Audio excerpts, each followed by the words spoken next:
morning, everybody. For Coffee Chat, I think this is the first multi-stream that we're doing, so a little bit of extra work up front, streaming to Twitch and YouTube at the same time. That's why it needs a little bit more prep. Just a little behind-the-scenes thing on that. At least as far as I know, the only way to really be able to add tags and add info to the live stream to YouTube is to have it already up and running. So I basically just decided to go live about 15-20 minutes before I start. Usually when I'm doing all of the show prep stuff, figuring out what stories we're going to be looking at, changing stream dates, titles, stuff like that. Yeah, all that stuff I'm just going to kind of, that'll be on the live stream, but it is not on the main recording. So, and hold on one second, I might have forgot to change this to, let me switch our genre here. We're not World of Warcraft right now, we are at just chatting for YouTube. Yeah, quite a few extra steps, so there's bound to be some mishaps, bound to be some mistakes like we do very frequently here. Luckily, recently our chat has been catching us quite a bit. There's been a few times where I haven't had audio or something was off. I forgot to change the transition or something, and chat let us know. So yeah, happy to have them around. Another pretty decent day, I'd say. It does look a little cloudy out there.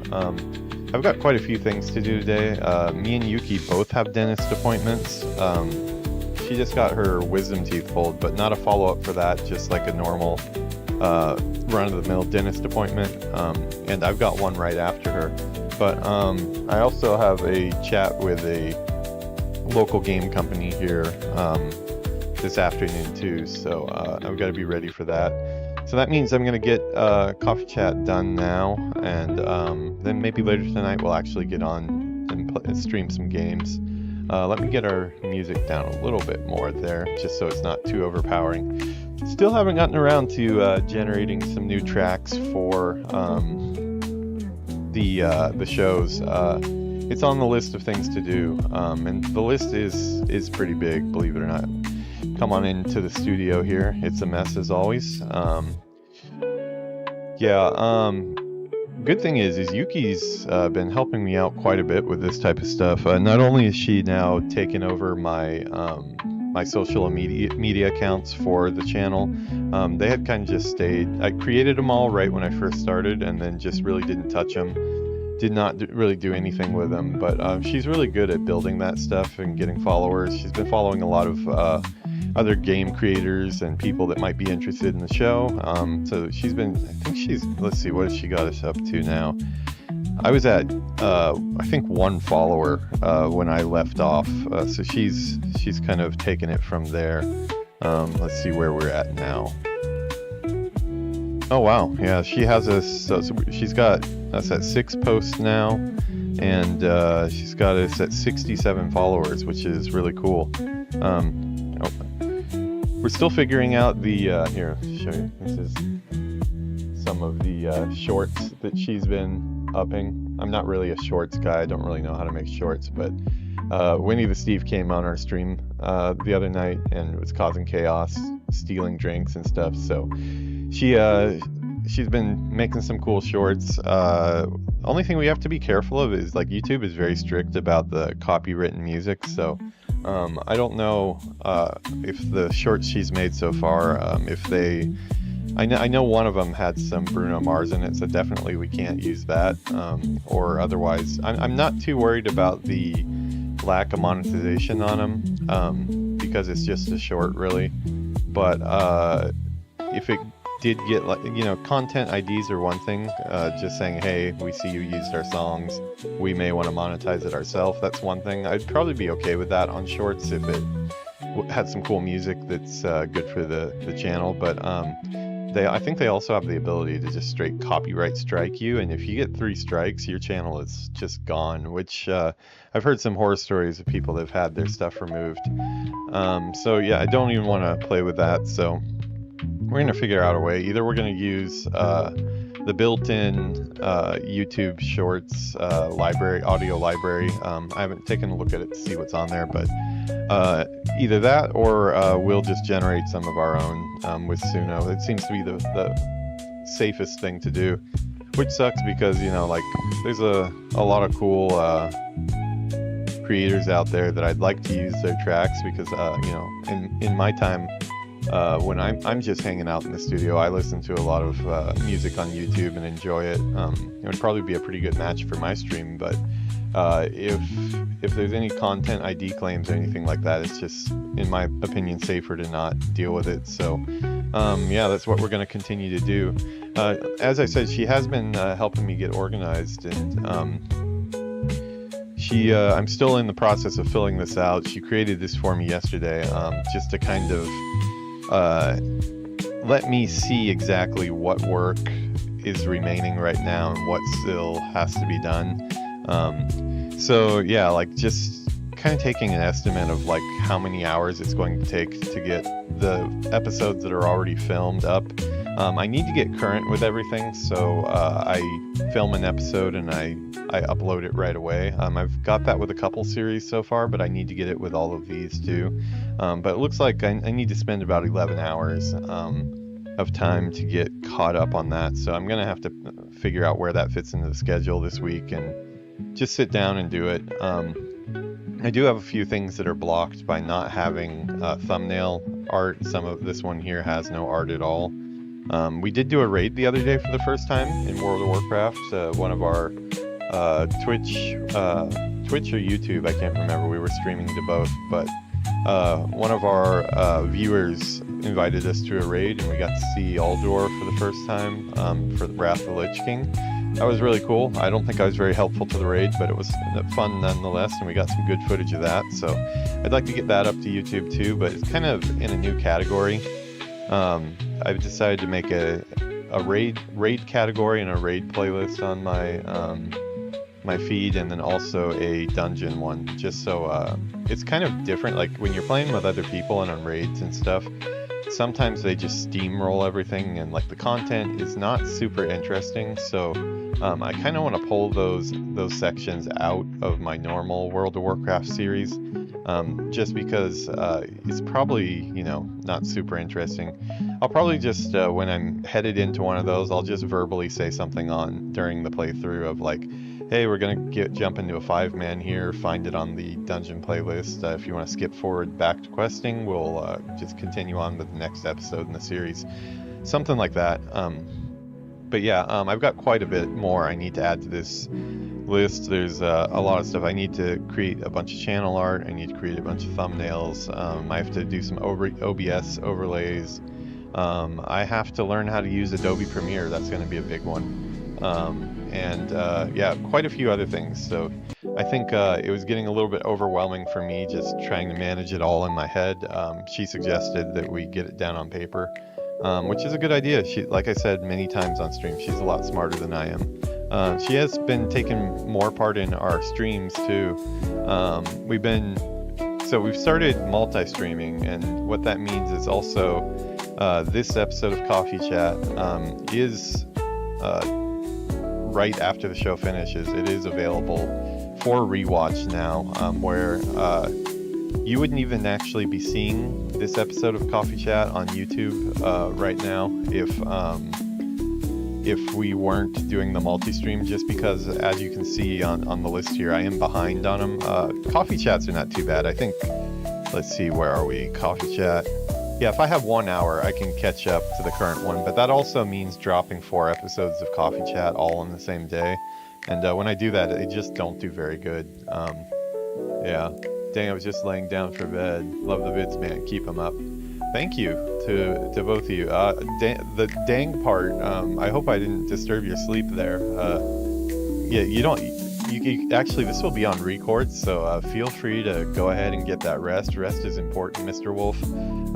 So yeah, I'm only going to be online here for probably about 30 or 40 minutes. This is, I don't know if you've seen this one live before, Mr. Wolf. Mr. Wolf joins some of our World of Warcraft streams at nighttime. This is just my game dev centric show where we talk about a all the good news, and recently mostly the bad news in the industry. Fortunately, more bad news today.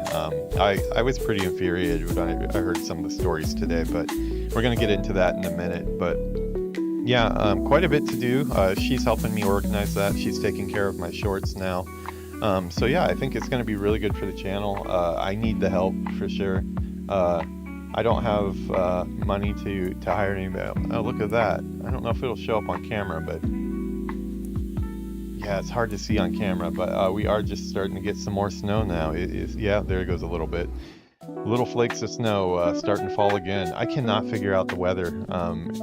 It got pretty decently, I wouldn't say warm, but just like nice outside where you didn't really need a big jacket or anything last week, and now it's back to like I woke up this morning and it was pretty white outside, but it's since melted.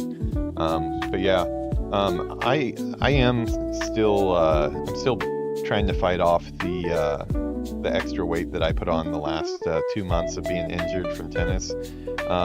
So I think I'm gonna I was at three lessons a week this week, but I think I'm gonna up it to 4. I'm gonna add another one in. I got on the scale this morning and it was pretty depressing. I need to do something about it. Too many Starbucks runs, too much good food. So I'm not going to be playing outside in the snow though. That's one thing I won't do. I'll go ahead and take a lesson indoors tonight at the tennis academy that's just off screen here. But yeah, let's get into the gaming news. It's not very good news today, like I said. Kind of annoying, really. A company that I used to work for. I've been pretty quiet about it. I've talked about it a little bit here and there on stream, but haven't gone into too much detail. But they just seem to keep on going after the headlines here. Let's see. Let's get to the right one. Yeah, so I don't know if you guys have seen this, but let me get in full screen here. So yeah, I actually got alerted to this by a friend of mine last night. He's actually not a game dev. He does a lot of different art. He's really into Marvel and stuff. He's a real life friend from oh wow, it is really starting to come down out there. Yeah, it's always harder to see it on the camera, but yeah, it's starting to snow a little bit, which is cool. I like catching that on stream. But yeah, he's a buddy of mine from back in high school, and we used to work at GameStop together. If you watched our episode, How I Got Fired from GameStop episode, which is a really interesting one, I would suggest going back and finding that one on YouTube, because it's a pretty funny story about me refusing to cover for somebody's shift and getting my internet appointment instead, and getting cable, which was a big deal at the time, getting cable internet speeds for my very first PC. And then, yeah, it's a funny story. Check it out. But he was the guy I mentioned that had his own Japanese Dreamcast, and he used to record Japanese footage of Shenmue for us and put it on the store TV. But he hit me up last night. He's in America still, so he's in American time, and he was sending me some of this, and I was like, oh, well, we know what we're talking about tomorrow. So Marvel Rivals director and others laid off just months after the hero shooter took over the charts. NetEase's Overwatch-like has been a hit across PS5 and Steam. And yeah, Marvel Rivals has really blown up. So as you guys probably know, I did work for NetEase. I would say my last big job where I was in control of quite a bit was at NetEase. I was acting as environment director there for a unreleased AAA project that they had in the works. I don't know these days. I've not kept in touch with. Well, there's really nobody left to keep in touch with, and that's the whole thing. I was at Ubisoft for 3 years. I was senior art lead on Xdefiant, which also did not do too great with being a live service game, and just kind of a little bit of a whiff. I think it had some good stuff in it, but it did not quite not enough to really save Ubisoft. They've been kind of getting ready for a sale to Tencent, I think. So Xdefiant bit the dust. I did not have information that the studio was going under. I just got an offer I couldn't refuse from NetEase. They were paying a lot more than, I mean, when I say a lot, I mean like double a lot more than other companies like Ubisoft in Japan. So for me, I just felt like it was an opportunity that I had to take. I had to give it a try because, you know, it's can be really impactful for me and Yuki to have that type of an income boost, and it really was. It was a great income boost, and that's about where it ended. There were not a whole lot of positives while I was at NetEase. So I was one of my issues, which I can talk about a little bit now because Ubisoft Osaka no longer exists. It was shuttered about a month ago now.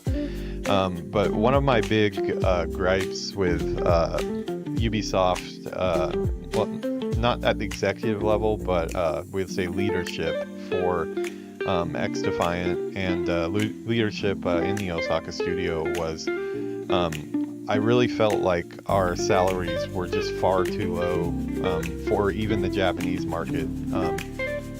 America, you're always going to be making quite a bit more. Japan is far lower than America. I took a huge pay cut when I came to Japan, but you know, it was kind of counterbalanced by having more stability with your work. At least at the time, it was more stable here. Labor laws are much better here. They have to have a real reason to lay you off, or they can't lay you off by law. They have to kind of prove that it's necessary. Like they've tried everything they can to make a financial plan that will work, and that, you know, just to avoid laying off large groups of people. And it's I was the senior art lead, and one of my main jobs was kind of getting the Japanese artists we had working for us up to speed on modern AAA techniques. So they had come from the last game that they had made was South Park Stick of Truth, or it might have been the sequel. Can't remember the name, the superhero one. They had worked on that, which was primarily a 2D game. And then also Rocksmith, which also doesn't really have very much 3D art in it. It's mainly effects and things like that on the screen for the UI. It took about 3 years, but we got a really awesome team put together there. We added in a couple people that had really big experience on games like God of War, a lot of Call of Duty people, and we kind of cross-pollinated all that knowledge from AAA development. And the Japanese employees that I had, they worked so much harder than a lot of people I know in America. Their work ethic is just insane. They always want to get better. They take feedback really well. Really great group of people to work with. And it was a long process to train them up. And I was just kind of seeing a revolving door of people coming in, not being able to make the salary work because it's just not enough. It's not even up to what other Japanese companies in the area were paying, and I really fought hard to try to get that changed, and I just didn't get much traction. I was able to get people promotions as far as titles, but when it came to actual salaries, the pay bumps that I got were just very minimal. And for me, that was kind of the last straw. When the NetEase offer came in, I just decided that I need to take this. So went ahead and took that. What was promised to me was very different from what I got with NetEase. I specifically, when I got to the higher level interviews, I took about 3 or 4 interviews with them, but when I got to the higher level interviews, I made it a point to explain the current situation at Ubisoft and how it was getting really, I don't know if sad is probably the best word to put it. A lot of these interviews were conducted in Japanese, so because they were looking for somebody to head up their Japanese stuff.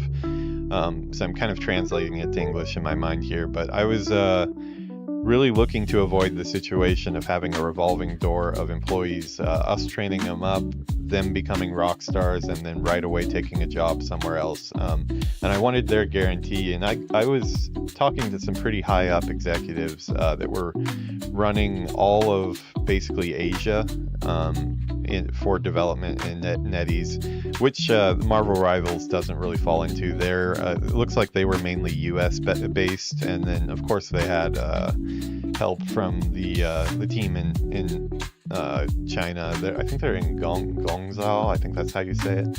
They have a bunch of offices there, but yeah. So I kind of brought that up, and they seemed very genuine with me. They really wanted to make an investment in Japan. They were really serious about getting top tier talent, and they were kind of frank that like, hey, we're primarily a mobile studio. We don't really know everything we need to know when it comes to AAA games, and that's what we're trying to make. We're trying to make a few different AAA games with different studios, Japanese studios, where they had kind of plucked somebody out of places like Capcom and Konami, other places like that, and given them their own studio basically, and then they were supposed to kind of let those guys take over and then kind of step out of the way and not interfere too much. And that's how it was pitched to me. So with their promise and just kind of taking them at their word,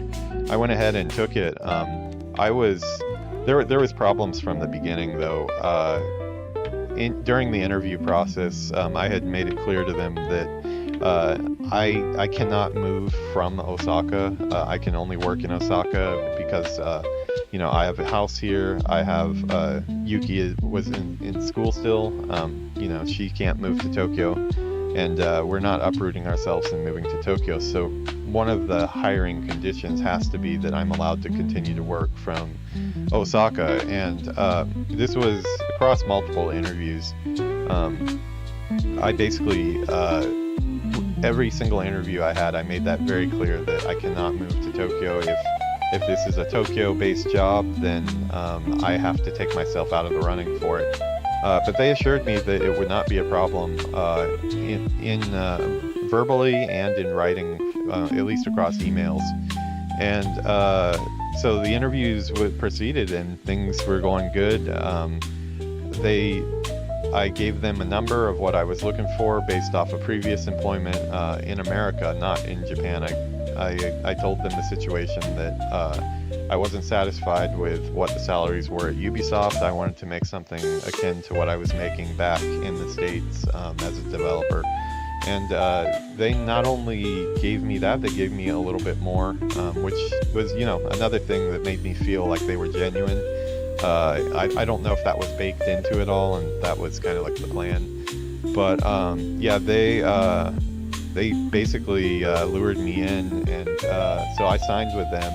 And literally the day after signing with them, and also I had to time this with Ubisoft, because I was a senior art lead and senior art lead at Ubisoft was a lot of things. It was an art direction role for Xdefiant, all the different maps that we were doing. I'm an environment artist by trade, so that was where I was really putting the energy into, but also I was managing character, I was managing concept art, tech art, animation, lighting, just anything under the art umbrella. I was the go-to guy for that. I had to take care of people's career growth, do one-on-ones, basically be in every single meeting that any of those people were with the San Francisco, because it was like working together with San Francisco studios, so a lot of meetings across the, let's get an outside view here while I talk, because it's looking really cool out there. It's really starting to come down. But yeah, so I had a lot on my plate at Ubisoft, and leaving there meant a lot of people were going to be kind of left out to dry, because we still were in the middle of training some people. they were a really competent team by the time I left. I got some really good people that came in. Ryan Peterson was one of them. Nick Comey was one. Just superstars within the AAA industry from Call of Duty, and both of them were on Call of Duty. Nick was also on God of War, so really people that were open to teach as well. So we had really built a solid foundation, and we came to a point where we were cranking out multiplayer maps faster and at a higher quality than the main studio was. And we were just starting to get recognized for that. So I needed to let them know early enough that I was going to be moving to NetEase and kind of pass the torch in a good way. So things would be hopefully smooth after I left.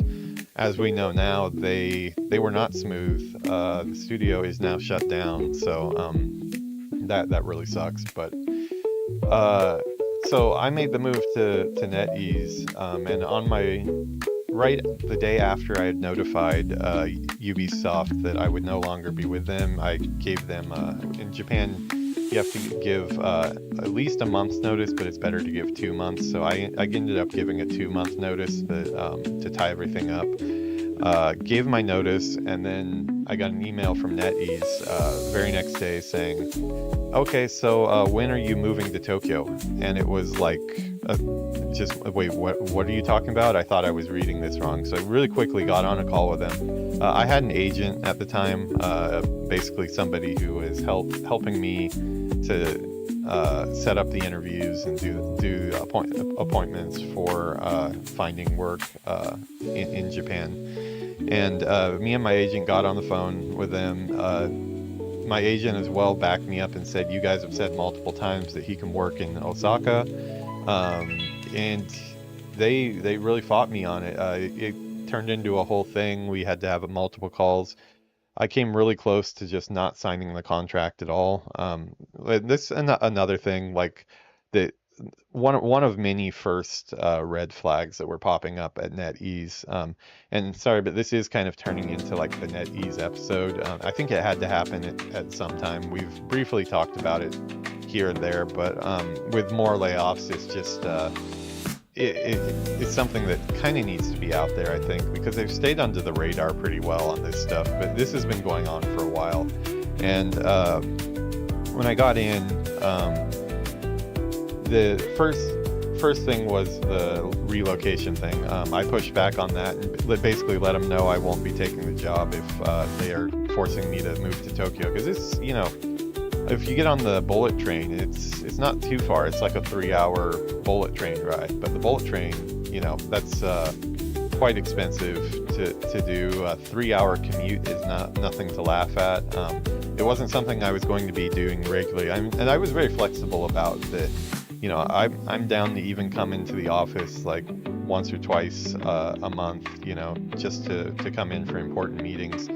But yeah, they fought me on that, but eventually it seemed like they started to bend on that front, and like, okay, well, let's just go ahead through it. And I got the contracts, and the contract that I got, it was just a sloppy mess. I understand that it was a Chinese company, and English was not the first language, but they had given me a Japanese contract, which, I had to get some help with too, since Japanese is not my first language. And when it comes to contract type dialogue, it's very high level Japanese, different from what I'm used to. Like, I'm used to speaking in a business type of environment, but contracts is more like legalized speak, so the Japanese version of that was pretty intimidating. But even from just my ability to look at it right away, I could see that things were not right. Things were not making sense in Japanese. I had a couple Japanese friends look at it. They also confirmed, yeah, this doesn't make any sense at all. Like, it's just the Japanese is totally incorrect. I told them that they need to provide a English version of the contract before I was going to sign it, and they basically refused to do so. They said that they would not do that. I pointed out how the Japanese was not correct, and I need to know what I'm signing. So again, there was one person, we're not going to name any names in any of this today, but the HR person that was trying to help me get in on the NetEase side was really irritated with me and got pretty nasty. I won't go into everything, but there was some personal details that I had divulged in the interview process, and she went around and actually spread that around the office. My agent caught that because she had connections within NetEase, and she, let me know that the agent was divulging some personal details, or the HR person was divulging personal details, and while she was complaining about how I wouldn't sign the contract that was all messed up. So I got attention of more of those executives that I was talking about, the people that I had gotten the personal guarantee and kind of felt like were really genuine at the time. And you never know. Maybe at the time, maybe they were genuine about it. But I got them on it. They did help me out with it. I never got my English contract, but I did get a promise from them that we would find a way to make it work out. So I went ahead and signed with them, and I kind of just went into a wait mode. They told me that, our team is new in Japan here. We don't have a lot of stuff set up. We've just moved to Tokyo, so just bear with us while we get things set up. And I probably waited a good, probably about a month and a half so of just sitting down, not doing anything every day. There was no work assigned to me at all. I started, at first I was pretty, persistent, we shall say, about checking in with people to see, like, hey, I'm on the clock now. We didn't use hours. I was salary based, but you guys are paying my salary here. What would you like me to do? Like, I can help you in a lot of ways. And for about a month and a half, they couldn't find anything for me to do at all. Let me get a little bit of water here. Still a little bit hoarse from last night's stream. We streamed until 4 a.m. last night. But yeah, they just couldn't find anything for me to do for the first month and a half. So, I figured, well, they're getting set up. These things happen. So I just kind of sat on my hands for about a month and a half, waiting for something to do. Being persistent, keep continuing to ask for something, and I got to the point where I could tell that they were kind of getting annoyed that I kept on asking, so I took a hint and I just kind of waited around. But at one of the big things during the hiring, they were very interested in my team that was in Osaka. They really wanted to know the team size. They wanted to know what type of people I had been training, and they wanted to know if those people would be interested in joining NetEase, at a higher salary. And as it was the case with Ubisoft, where we were kind of losing all of our key people, as I had mentioned, we had brought in a lot of top tier talent. Ryan Peterson was one of them. He had actually already gone back to Call of Duty at that point. He got a job back at Raven again. So we lost him. We were in danger of losing a lot of other people. We had a really good character artist named William Bowser. He also was thinking about taking off. So a lot of our top talent was on the way out. So I thought it might be a good opportunity to kind of save a lot of those people's careers and kind of give them the pay boost that they need. And like, if we really did have somebody who was going to back us financially here in Osaka, then it would be a good thing for everybody. So I did proceed to, on their request, reach out to a lot of team members who were unhappy and see if they were interested in coming over. And I did end up bringing over, I think, probably about five or six people total from Ubisoft onto the newly formed NetEase Osaka team, because, as I said, they said that it would hire me locally, but then they decided to not hire me locally and wanted me to move to Tokyo. When I refused and threatened to walk, they said, okay, we'll do remote work from Osaka. They were still interested in all the people, but all the people here were in the exact same situation that I was. They couldn't handle a move to Tokyo, especially on their Ubisoft salaries. So I made it clear to them that anybody that would be joining from Ubisoft would be here in Osaka and not in Tokyo. And, we're open to coming to Tokyo whenever you need us there, but we are based here, which they agreed to at the time. So we went forward with that. But things progressed from there, and then we kind of come into like some of the stuff I really still can't talk about because it's under NDA stuff. But I did get to work on some AAA projects that are in development here in Japan. I added my people to those as well. There were good things and there were bad things about those projects, but one of the consistent bad things that I do feel comfortable saying is NetEase just kind of seemed like they were kind of mentally checked out from everything. They were just kind of running around in circles. They were really concerned about getting artists assigned, our NetEase artists, the ones, like basically an internal outsourcing. They were more concerned with, instead of supporting those Japanese development studios, they wanted to basically upsell those Japanese developers, which is part of NetEase already, but they have their own budgets basically. They wanted to upsell them art services from inside of NetEase, and that's the part of the team that we were in. I was not too happy to see these tactics, but I figured, this is what I signed up for, so I'm on their side. I'm going to do the best to kind of make like a poster child team of like, hey, these are the type of people we have for our art services. If the Japan-based AAA projects, like, let's get some of these people in here, and let's also, make some good AAA games together. Because they did have some real talent on the Japanese side.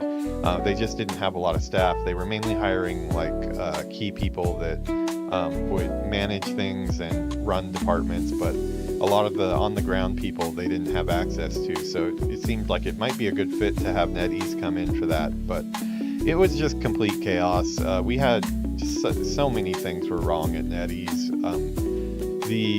Like for example, I won't drop his name, but we had a really, really talented developer come in for a totally different team, not a team I was attached to, but he had been in talks for at least a year about moving to Japan for this NetEase position.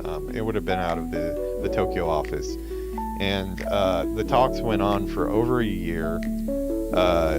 He was basically hired. They hired him, they did paperwork, and they were working on bringing him over and getting his visa, and there was just months of like no contact, and it came to a situation where he was on a plane ready to come over here, and NetEase still didn't even know who he was for the most part, because people that had hired him had already been fired and laid off and moved on to other projects. So he actually had to show up at the NetEase offices and walk in and announce himself, who he was, and the fact here, I actually do work here now. What do you guys want me to do? He had all his belongings had to be stored at NetEase. It turned out because of this, because he had no place to live. He couldn't get an apartment here because NetEase had not done the proper paperwork to get him the things he needs to have an apartment. They're really strict here about having the proper paperwork and ability to rent an apartment if you're basically just here short term. And NetEase hadn't done the paperwork properly, and he was kind of in a situation where he might have been stuck in Japan without a place to live. All his boxes just stored in some of the empty offices in NetEase. I jumped in because he was a mutual. I didn't know him, but he was a friend of a friend. I got the attention of a lot of the executives that I knew and told them that this was going on, and this is really a bad look. This is not a good first impression for somebody as talented as he is. got a little bit of attention on it, but like it was a grind. Like I'm talking like every day trying to reach out to these people and make sure that he was being taken care of and not just left here without a place to live. Eventually it did get worked out. He ended up getting his own place. He kind of had to settle for whatever he could get into, which is not ideal, because of the fact that, you know, you have to have certain paperwork and meet certain requirements, and if your company's not supporting you, you can't get into the where you want to live. So he ended up having to live just wherever he could get in, and it was just another in the list of things that were going on at NetEase. And yeah, it seemed like for a while things were going pretty good, at least with the Japanese projects. It was exciting working with some Japanese developers, really big people like that used to run the Resident Evil, Biohazard, Devil May Cry franchises. I ended up being like kind of like the first man in the door, as far as the person who went in and tried to basically sell them on the NetEase internal outsourcing that we wanted them to do. And you know, my goal was to be as genuine as possible and just like look at the problem and see where we could help them out. But it turned out that with NetEase, it was kind of like an internal bait and switch type thing, where I mean, looking back at it now, I can see what the con was, but at the time it was kind of hard to realize. The team that they built here with me and all my people in Osaka, that was kind of like just a Trojan horse kind of to get in good with these developers. Put a lot of names that have a lot of experience in front, and then once you start selling the internal studios on this, you pull those people out and then basically swap it in with a bunch of external outsourcing houses in China that are way cheaper than what it would cost to make things here with our teams. And then you bill the studio for prices that would be attached to people like me that have like a lot of game development AAA experience. So it was a whole bait and swap type thing, and it felt really bad. It did not work out. The Japanese studios were, they caught on really quick to it. I may have made some recommendations too that certain things should be handled in-house and not outsourced, but we did I tried to find a solution that was mutually beneficial to the Japanese company that, I kind of started feeling a part of at the time, because we were working in person. I was going into their office weekly to meet with them, and something good for them and also something good for NetEase, where they can actually get some artists assigned to the project and we can start getting through things. It did not work out. The NetEase was super slow to respond on everything. They just always seemed like they went into meetings not knowing, no preparation at all, not knowing what we were talking about. They had to use a translator, which is not their fault. It's a Chinese company, so but a lot of times the translation was just not good. We couldn't have conversations that worked well. I was the one doing most of the translation between NetEase in Tokyo for these projects and the Japanese developers. So I was like the middleman between them. So we started making some progress that way, and just kind of ignoring having the translators in the room, because a lot of times my Japanese was higher level than theirs were. So we'd have situations where we'd have a translator come in, the Japanese staff would start to kind of get annoyed that time is being wasted and we can't understand what the person's saying. I'd jump in and I'd kind of take over the role. So I was wearing many hats, you might say, at the time. But I don't know, in some ways it was kind of exciting, because it was like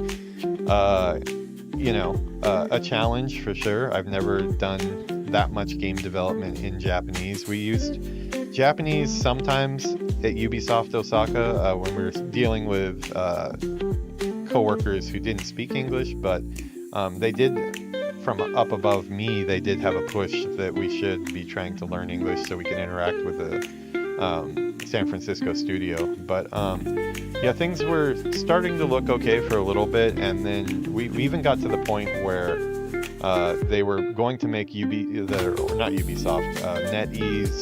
Osaka official thing. We were going to get office space. I went personally to go shop for office space in the Honmachi area. No NetEase people came with us. It was just us and, well, I guess an HR person did come to kind of tell us what the money side of it was, what our budget was, and things like that. But we toured some office space. It looked like we were going to get set up, and I think that could have gone in a good direction. But right about that time, there seemed to be some internal stuff going on at NetEase that I wasn't aware of. I'm still not aware of exactly what happened, but basically there was a money faucet, and the money faucet was basically turned off. One thing I do know is that they were really banking on a lot of investment from those Japanese studios on, hey, check out this team of artists we have. Now let's replace those artists with a bunch of outsource studios of varying quality in China, and then take the difference between that. So it was kind of a con to begin with, but it seems like because that didn't work out, there seemed to be a sudden okay, the money faucet is off, we're going to stop hiring. We had some hires in process at the time. One of them was William, who's been on stream before. He's doing a lot of Sonic fan art stuff right now. We were going to try to bring him in as a character artist. For some reason, they made him do an environment art test. Worked him for about 2 or 3 weeks, and then told him, no, we don't need anybody. Just wasting everybody's time. Things were getting pretty annoying, and that's about the time that the work stopped. I was removed from the AAA project that I was on. It seemed like it was kind of just like, and I noticed this a lot while I was at NetEase, but it was kind of just a blame game everywhere you went. It was whoever's up here is blaming exactly who's below them. Who's ever there is blaming who's exactly below. And it just kind of trickles down, and it's just a blame game, shifting seats, people coming in and out, people going to different companies, and eventually that was shifted towards our team. We had quite a bit of results to show, so it was really hard for them to do, because we actually, we're making stuff in Engine and really making a big impact. Just me and my small team here in Osaka specifically, without much help from the NetEase side of things, just because the Japanese staff was hesitant to put them in. The Japanese staff trusted us more than they trusted NetEase. So we were able to get some stuff done, some prototyping and stuff done, and that was going pretty well. So it was hard to put the blame on us, but the blame did get shifted on me and my whole team at one point, and we basically were told we're not hiring anymore. And that's when the big exodus started. There was rumors of layoffs coming through. I had started to hear things that whole departments were being cut, executives were being fired.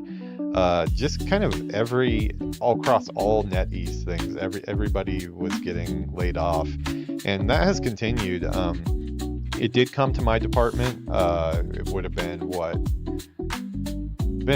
about this time last year. A little bit earlier. It would have like December of the year before, so December of 2023. This started to happen, and luckily, labor laws in Japan were our saving grace, because they basically started talking to us, and we'll say very aggressively suggesting that we retire, because they didn't have the ability to lay us off due to Japanese law. And they were trying to do a lot of things without checking with what the laws were here currently, because they are a Chinese company in Japan, but they also didn't really do the due diligence to figure out what the local laws were. So a lot of things popped up really quickly where I had to get a labor law attorney involved and inform them of what my rights as somebody who is a resident of Japan, what my rights working here are. Because if I'm working in Japan on a visa, I have the same rights that a Japanese worker does. And a lot of the people they were trying to lay off were Japanese employees as well. My team here in Ubisoft Osaka, people in the Tokyo office, for example, the guy that I told you almost got stranded with no home here because of them. You know, he had uprooted everything from America to move here for this job, and then just months later, they were hanging him out to dry too. I was one of the first people. It seemed like they went after the higher salaries first, and I was one of the first people that officially got the talk that, hey, we would like you to retire. I basically told them no. I told them these have been my performance reviews. My performance reviews have been excellent. I have it all documented. I have, you know, stuff with the Japanese studio that I can show that has gone well. During the performance evaluations, I got, you know, really good grades. So you have no right to basically ask me to leave. And that's we got into a game of chicken basically at that point. Every single week, they would call me into a room, and so at this point they had completely cut off my work. I was a salaried employee, so I was still getting paid every week, but if I was in the Tokyo office, this would have been really bad, because I would have been required to come into work every day, sit at a desk, and they wouldn't have given me anything to do. And at this point, you know, I was trying to make the best of a bad situation, and I told them I'm willing to help out on other projects. Just give me, you know, another project to work on. And they just kept on giving me excuses of that, you know, oh, we don't have any projects to put you on. We think it would be best if you moved on. And, you know, I sat around and pretty much did nothing. Not pretty much, I did nothing at all for NetEase for... I had a demand based on the level of my position, because I was an environment director and art manager, and art manager sounds like kind of a lower title, but within NetEase, art manager is a pretty high up title. You're in the loop on a lot of things. It's a very high level position. I basically told them that, you know, I want 1 year's salary before I'm moving on. If you give me 1 year's salary, I'll sign your documents and I'll retire. Which they told me no. At first they told me that they were only going to give me 1 month, which was total BS, you know, for the situation they had put me in. Of course, you got to remember too that working here in Japan, I'm still using the visa that Ubisoft created for me, but you know, I need to stay working. If I'm not working, that means that I can't stay in the country. So to make a long story short, I basically told them this is the line in the sand. Either pay out or I'm not leaving. I'm just going to continue to draw a paycheck, or you guys can give me some more work and we can, you know, make this work out. They refused to do so. I was pressured every single week. They got very aggressive. The HR people that were very nice and cordial at first became very aggressive and saying a lot of really mean and hurtful things in a meeting every single week. Did this for quite a while, gave me a lot of gray hair.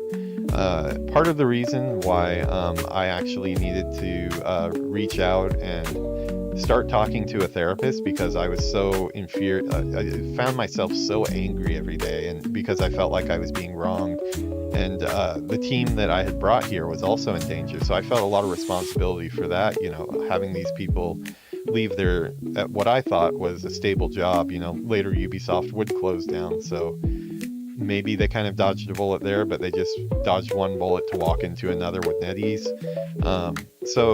Yeah, it was a really stressful time. This went on for 6 months.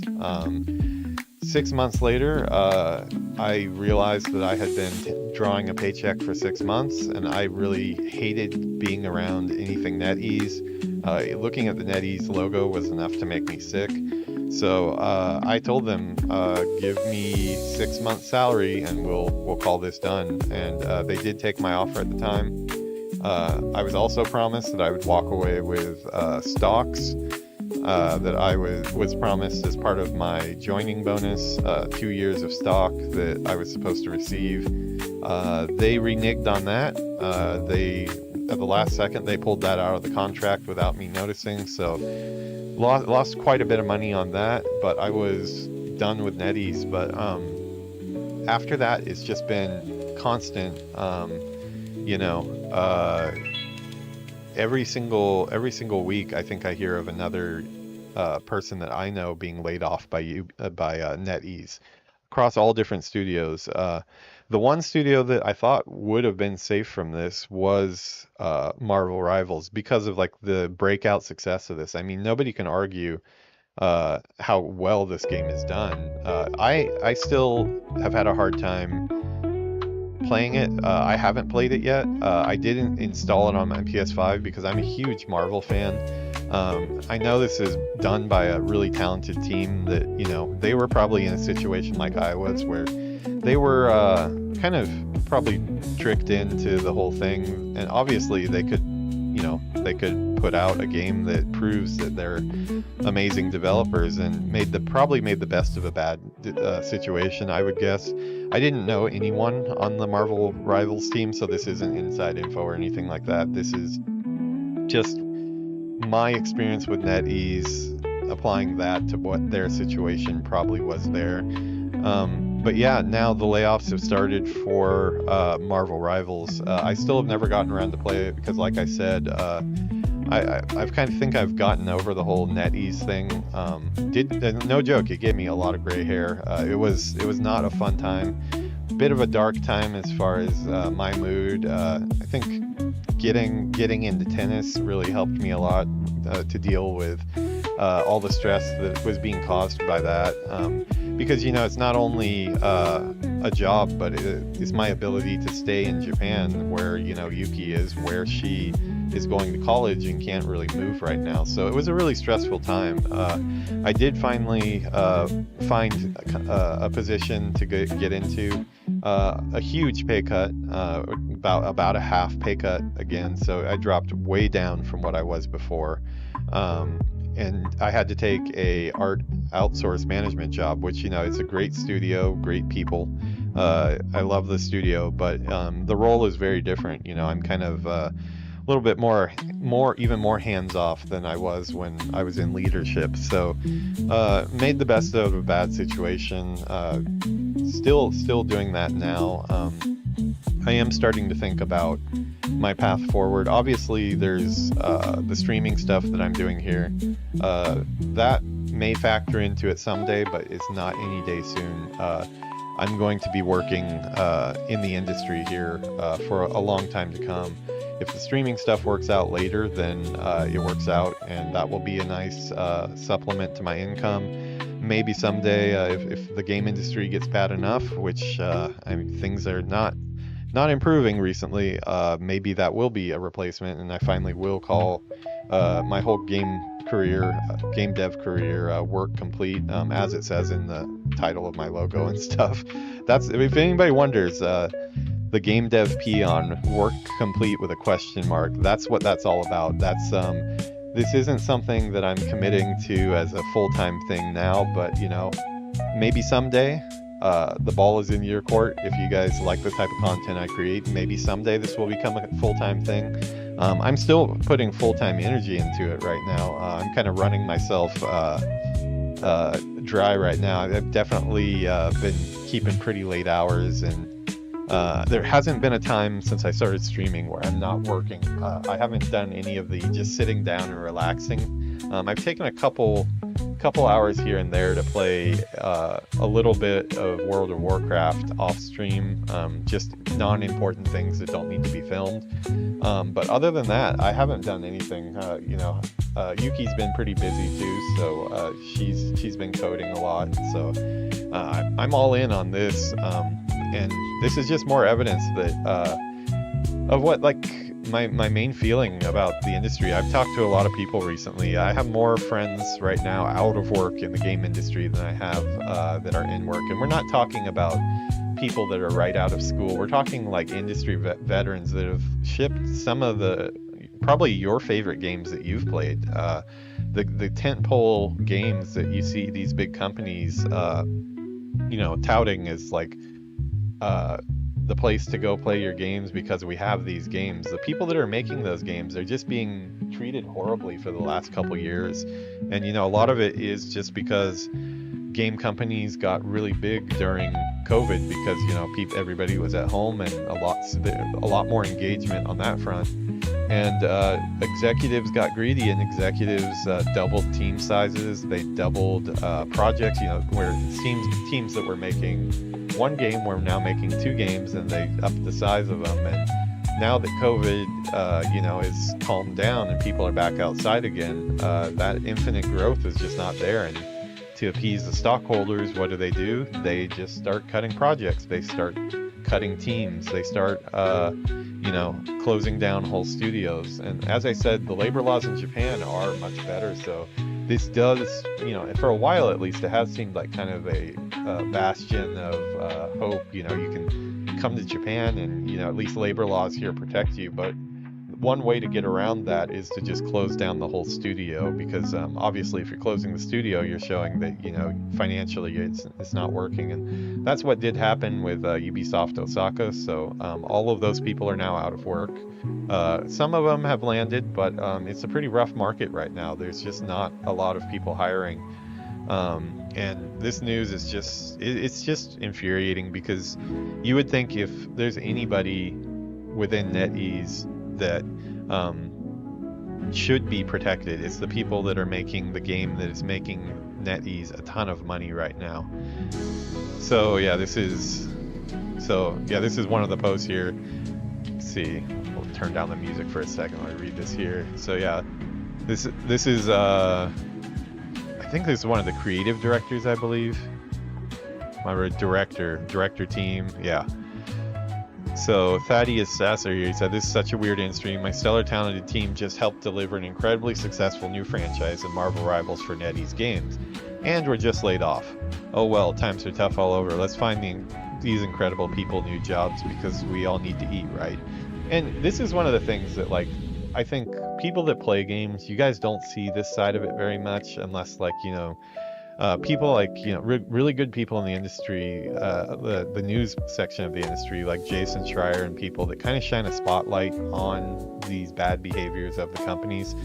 They try to bring it out to people, but I don't think it reaches a wide enough audience for just your casual gamer that plays Call of Duty every year. Well, it's like, look at the wall. I've shipped 3 Call of Duty titles myself, and I've been, when I worked on Modern Warfare, I was laid off in the 2018 Activision layoffs. Bobby Kotick literally quoted, and this is like as closest to a quote as I can get.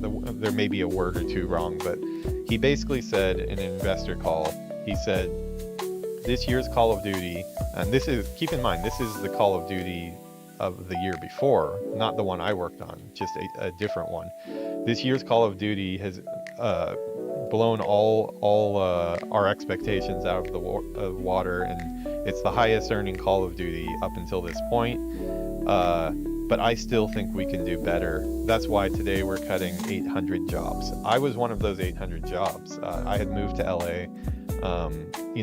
And yeah, if I sound a little bit mad, I'm mad about a lot of this stuff. It's been constant, just job to job, and it's wrecking havoc on people's resumes in the industry, and it's not their fault, and it sucks that people that tune in for Call of Duty every year but don't really follow the game industry don't know that the people that are bringing them those experiences are the ones that are on the chopping block. We're the ones that have to scramble to find work and start side gigs, like maybe doing YouTube or maybe doing Twitch.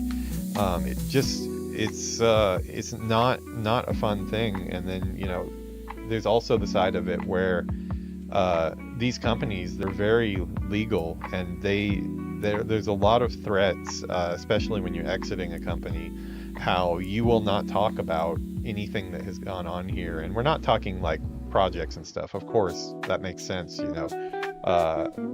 You can't talk about projects that have not been released yet, because, you know, it's better for that stuff to go off anyways when a planned reveal is there, so the game can look at its best when it's released. But no, we're talking about, like, you're not allowed to talk to people about the fact that we laid you off. We're not allowed to talk to you about the fact that you've been ignored for the past 6 months and you need to you know, scramble to find work just to stay in the country.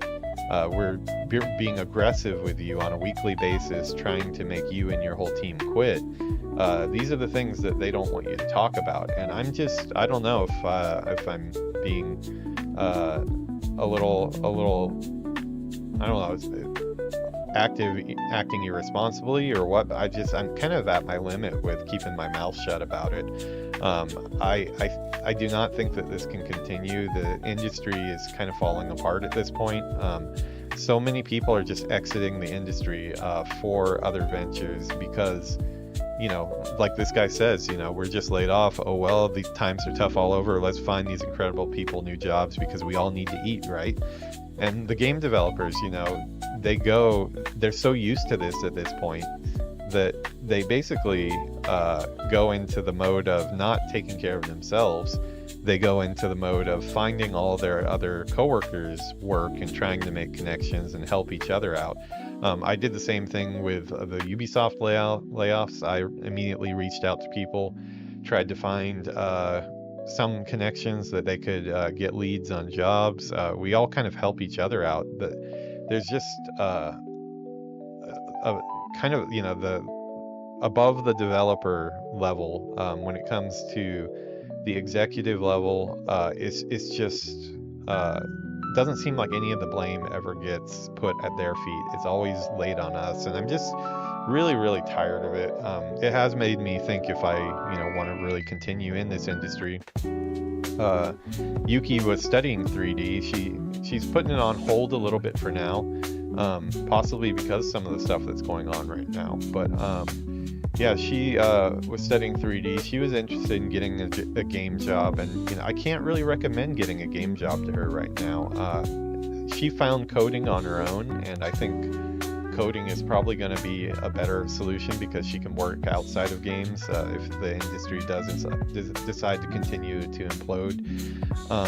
But yeah, it's just a shame. Yeah, it really sucks. And there's more, you know, there's another guy, a level designer. Hey folks, well, just got laid off from my job working at Marvel Rivals with NetEase. It was an enormous pleasure to work with my American coworkers who joined me in the sad calling. Just couldn't dodge the big boot, I guess. Yeah, big boot it is, no matter how big the success of the gig. Now I'm seeking a new role, and would appreciate your support. So, you know, it sucks. All the wrong people are being penalized for this. Marvel Rivals is a huge success. This is just not fair. So sorry for kind of a ranty episode of Coffee Chat this morning, but from the time I heard about this last night, I was just really, really annoyed with it. I haven't heard of any numbers yet of how many people it is, but it basically everybody I knew that worked at NetEase no longer works there.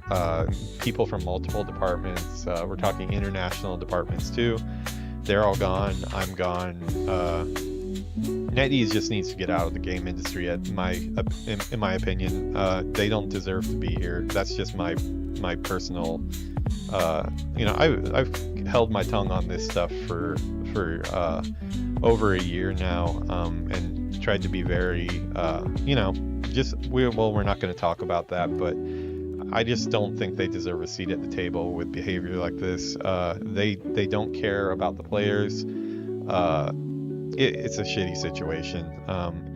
Yeah, and there's more to come, I guarantee. I think some of the Japan projects are probably still going on here, but I would guess that they're probably on borrowed time too, because those were things that, you know, were a little further off. So those haven't even found success yet, where NetEase's Marvel Rivals has found success, a lot of success, and they're cleaning house. This is not from any information that I have. This is just 100% my own first guess. My own first guess is they intend to get this team out because the framework is there, and now we're going into skin mode where we're just going to add new characters. And my guess would be that NetEase thinks that they can find people on their side in China to do this at a cheaper price than it is to have an American staff there. So kind of more bait and swap to the players this time, you know, high quality content made by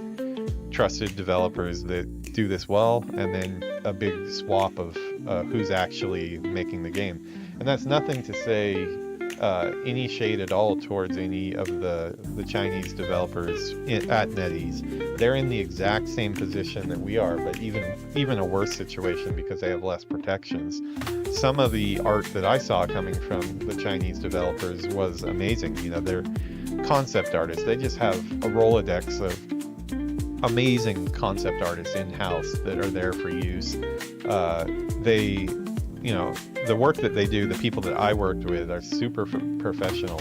But them too, you know, there are people getting laid off. A lot of those people are no longer there. So don't lay this at the feet of the Chinese developers of NetEase. They're going through the same things that we are, just at a lower pay rate and with less protection. So this needs to be laid at the feet of NetEase's executives. My personal opinion, this is just me, the game dev Peon, talking. I think they need to get out of the industry. I don't need them draining any more talent dreams, you might call it, because people, like, literally they're having their dream jobs taken away. They're not able to feed their family, and I think there needs to be more. We went into this a little bit on our mental health episode that I did a while back when we started Coffee Chat, but like, I think there needs to be more support for developers and their mental health, because you got to understand that, like, especially, I assume women feel the same way, but if we're thinking like old school style, like, you know, there's the image of like a man has to put food on the table for his family, and, you know, there's a lot of families now where it's the opposite, and that's totally cool too. And I assume that they feel the same way as well, which is like, if your method of feeding your family is suddenly taken away from you, it's a huge hit to your confidence. It's a huge mental thing. It's like going through a divorce when you get dismissed from a company or laid off, because one of the things at NetEase too was during the 6 months, I was not allowed to tell anyone on my team that I was being pressured to exit the company. That had to be, they threatened me with a lot of different legal clauses saying that if I mentioned this to anybody, any chance of any type of a package would be gone. You know, it was just a really messy thing. But yeah, this is what we're dealing with here. They don't want people to talk about it. I'm sick and tired of it.